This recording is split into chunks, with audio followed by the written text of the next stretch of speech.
Kepala Badan Narkotika Nasional BNN Provinsi Bali, Brigjen Gusti Ketut Budiarto mengatakan, hingga pertengahan Maret tahun 2015 terdapat 56 kasus narkoba di Bali. Kondisi tersebut tak lepas karena Bali sebagai daerah pariwisata dan untuk itu pihaknya akan terus melakukan sosialisasi dan memperketat pengawasan.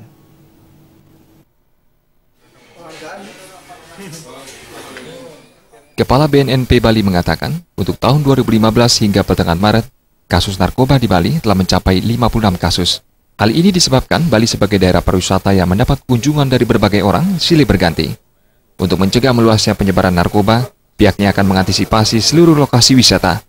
Selain itu, penyuluhan juga akan semakin digalakan pada tempat-tempat yang diduga menjadi tempat peredaran narkoba, seperti kafe dan tempat dugem. Sosialisasi juga akan diadakan ke sekolah-sekolah. Berdasarkan data Badan Narkotika Nasional Provinsi Bali, hingga saat ini pihaknya baru merehabilitasi 19 pecandu narkoba, baik rawat jalan maupun rawat inap.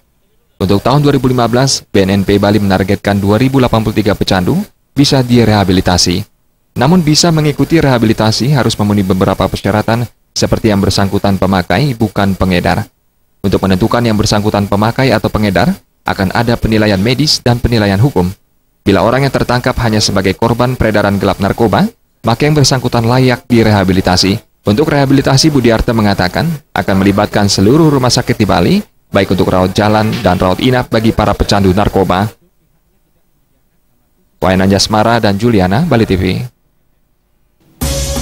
Disparitas harga yang tinggi membuat gas 3 kg menjadi rebutan di masyarakat.